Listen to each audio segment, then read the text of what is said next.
Kansas City's Area Transportation Authority is hoping that you'll weigh in on bus services. The ATA is holding public meetings through the end of March to hear what you think about operations, routes, and bus stops. The next public forum is on Tuesday. We've put the entire schedule up at kctv5.com, and they'll also be talking about safety on buses at those meetings, something that's top of mind after bus drivers were attacked on the job, and it was all caught on camera. When that happens, it puts the drivers, passengers, and everyone on the road at risk. And tonight, those drivers are talking only to KCTV5.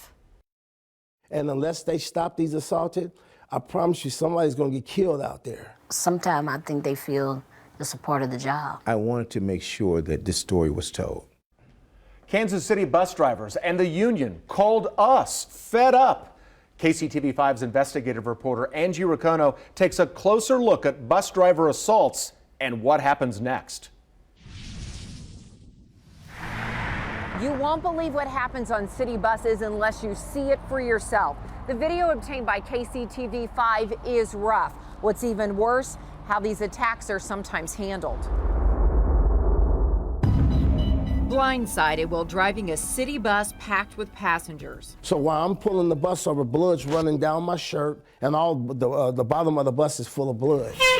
Lonnie Woodward has been driving buses for 12 years. This was his third attack.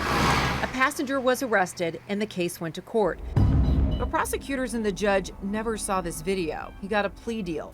He served just 30 days and then probation. Oh, where's the video? Did the judge see this video? And she said, what video? It's absolutely everything. It's vital for a judge to see these videos. Woodward blames the KCATA. That's the agency in charge of city buses. Not having that support system with the company makes you feel violated even more. Lonnie, unfortunately, is not an isolated case. The president of the bus union says the agency used to back drivers, but things changed. All they care about is damage control, their damage control. So I'm not here to down them. I'm just here to be real.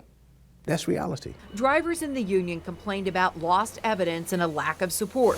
And here's the response. Now we're told that unless the bus is damaged, KCA can't prosecute. The KCATA considers driver attacks a personal matter. Drivers say that's ridiculous. We work for you, and you're telling me that the only way you really want to get involved is if your bus is, something's wrong with your bus? We work for you. Multiple drivers like Woodward reached out to KCTV5, but some didn't want to go on camera fearing they'd lose their jobs. They say when drivers are attacked, they're often blamed, even fired. Me getting terminated was not my goal. Here's what happened to Chanel Harvey. Watch what prosecutors and a judge never saw, because once again, the video never made it to court. Harvey is cussed out and spit on.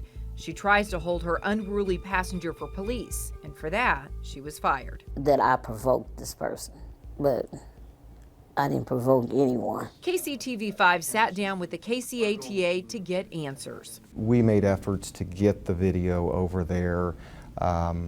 The video was sent over there. I think somehow in the system it was misplaced and it may have not got before the courts. We were told leadership changed hands and some supports just faded away. How many times did you go to court last year?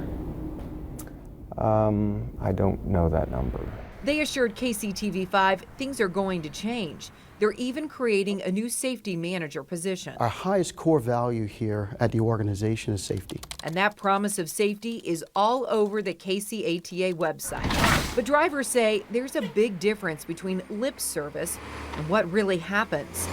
Take these drivers' safety shields. We found one on this bus protecting the driver. KCATA announced they would be installed more than a year ago. How many are up right now? We currently have 25 partitions installed.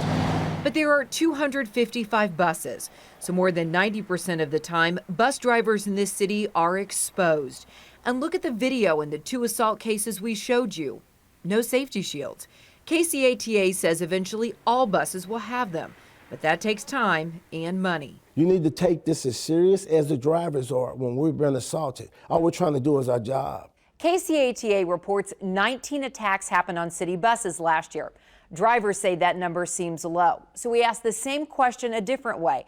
How many times did a driver pull over and call a supervisor for help? That number is 325. Angie Riccono, KCTV 5 News. KCATA recently announced 2 Kansas City police officers will work full-time to keep drivers and passengers safer. The agency also has a new policy where they will ban passengers from city buses for bad behavior. So far, 6 people have been banned.